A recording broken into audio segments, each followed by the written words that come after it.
మూడు సమస్యలు డ్రైనేజ్ ఒకటి ఇబ్బంది, చాలా ఇబ్బంది ఉంది. రోడ్డుకు ఇరువైపులా డ్రైనేజ్ లేదు, డ్రైనేజీలు లేవు. ఇక్కడ రోడ్డుకి ఇరువైపులా లేవు. రోడ్డు కూడా ఐటీ అయిపోయింది, ఊరు డౌన్ అయిపోయింది. అదొకటి. ఇక్కడ రోడ్డుకు దగ్గర స్తంభాలు ఉన్నాయి, కరెంట్ స్తంభాలు దగ్గర ఉన్నాయి. ఇక్కడ పొద్దున సిక్స్ రోడ్ మధ్యలో స్తంభం ఉంటది. అక్కడ కాలనీ కొని కూడా ఇబ్బంది ఉంది. అది కూడా తొలగించాలి ఎలక్ట్రిసిటీ డిపార్ట్మెంట్ వాళ్ళు. మోర్లు కూడా బాగాలేవు ఊర్లలో కూడా. అదొకటి. మళ్ళీ ఇక్కడ కొండపల్లి కాలుపల్లి వరకు బాగా వస్తే చాలా ఇబ్బంది. దాటానికి బ్రిడ్జి కావాలి. వ్యవసాయదారులు కొని కూడా ఇబ్బంది. అక్కడ చుట్టుపక్కల గ్రామాలు కొని కూడా ఇబ్బంది వాళ్ళకు. అది కూడా మెయిన్ మనకి కావాలి. భూములు ఉన్నాయన్న, కొండపురం భూములు ఉన్నాయి. కాలపల్లికి రాకపోకలు జరుగుతుంది. గౌడ్స్ కూడా చాలా ఇబ్బంది అవుతుంది, చాలా ఇబ్బంది. వాగ వస్తే మాత్రం చాలా ఇబ్బంది. వాగ వస్తే మనకి చాట నుంచి తిరిగిపోవాలి. మరి ఎన్ని సంవత్సరాల నుంచి అడగలేదా మీరు? అడిగామన్నా, ఎమ్మెల్యే కలిగిన ఎమ్మెల్యే కూడా చేస్తాను. అప్పుడు ఎంపీ బూర నరసింహ చేస్తాడు. వెంకట కూడా అప్పుడు ఆ కాలేపల్లి ఒక స్టూడెంట్ ఆయన కూడా ధర్మ చేసిండు ఒక రోజు. మాకు రాకపోకలు ఇబ్బంది అవుతుంది రాజగుడికి. రోడ్ దగ్గర ఉంటది, చాలా దగ్గర కన్నా. నువ్వు ఆకం పోవాలంటే 10 కిలోమీటర్ దాకా అయితే వాళ్ళకి 8 కిలోమీటర్ దాకా అవుతుంది. ఇక్కడికి వస్తే 2 కిలోమీటర్ మెయిన్ రోడ్ ఇది. అటు ఇట్లా వస్తుండే వాళ్ళు. వర్షం వస్తే చాలా ఇబ్బంది వాళ్ళకు. అట్లా వేసి వాళ్ళు కూడా కొద్దిగా ధర్నా చేస్తే అప్పుడు వెంకటరెడ్డి కూడా స్పందించాడు, త్వరలో వేస్తున్నాడు.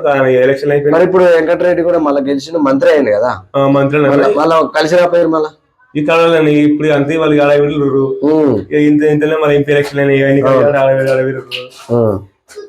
వీలు చూసుకొని కలుస్తాం. అచ్చా, ఇప్పుడు సరే సర్పంచ్లు అయిపోయింది. ఈ పంచాయత్ కార్యదర్శి పరిపాలన ఎట్లున్నది? గవర్నమెంట్ పరిపాలన మంచిగా ఉందా? ఓన్లీ రోడ్లు ఇదే మంచిగా నీట్ అయితే ఉంది, ఊడ్చు చేసేది ఉంది. వాటర్ కూడా మంచిగా వస్తుంది, వాటర్ సమస్య ఏం లేదు. అన్ని మంచిగా ఉంది. అచ్చా, ఇప్పుడు నెక్స్ట్ వేరే సర్పంచ్ గెలిచింది అనుకో, నెక్స్ట్ ఎలక్షన్ లో ఎవరో ఒక సర్పంచ్ గెలుస్తారు. మరి ఆయన ఏం అడుగుదాం అనుకున్నారు? ఏముందన్నా డ్రైనేజీ, మోరీలు, ఈ కరెంట్ సాగలు కొద్దిగా కొన్ని లూజ్ లైన్ ఉన్నాయి. కొన్ని స్ట్రీట్ అయితే ఒక్కొక్కరు వస్తలేవు. తీపియాలి చేయాలి. ఎట్లా ఉంది మరి ఈ మద్యం డబ్బు విషయంలో? మీ అసలు యువకులు ఏమన్నా ప్రచారం చేస్తారా? వద్దు, తీసుకోవద్దు, మన ఊరు డెవలప్ చేసుకుందామని చెప్పి? తీసుకోవద్దు అంటే మాత్రం వినరన్న ఎవరైనా. అది ఇప్పుడు నిలబడ్డ ఇద్దరు వ్యక్తులు అనుకో మనం ఎవరం డబ్బు ఖర్చు పెట్టద్దు, జనం ఎవరిని అట్లా కమిట్మెంట్ ఉంటే మాత్రం ఏం కదన్నా.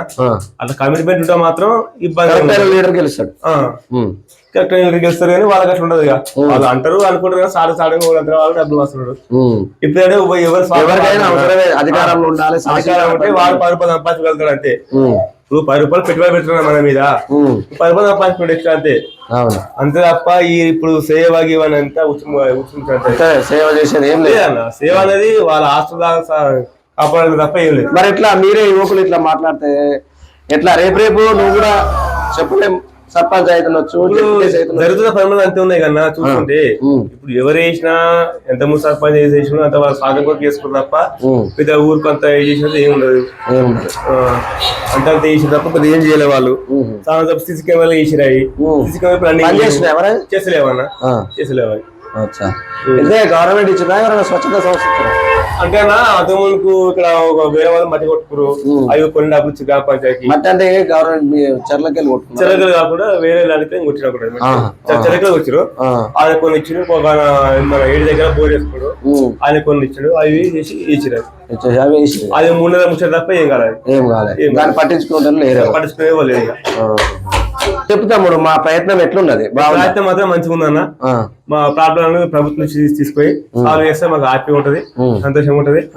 మీరు ప్రజల దగ్గరకు వచ్చి మీరు తీసుకుంటున్నా మా సమస్యలు తీసుకుంటున్న మంచిగా ఉంది. ఛానల్ JSK STV ని సబ్స్క్రైబ్ చేసుకోండి, లైక్ చేయండి, షేర్ చేయండి.